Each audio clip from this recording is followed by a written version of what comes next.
গত 17 বছর স্বৈরাচার ফ্যাসিস্ট সরকার বারংবার মিথ্যা মামলায় গায়েবী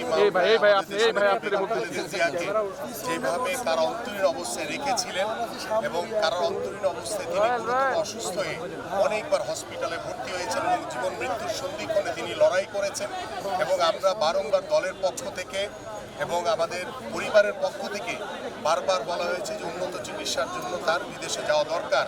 কিন্তু এই ফ্যাসিস্ট সরকারের যে ভয়াবহ রূপ, তাদের যে ভয়ঙ্কর যে চরিত্র, সেটা কিন্তু তারা বারংবার দেখিয়েছে।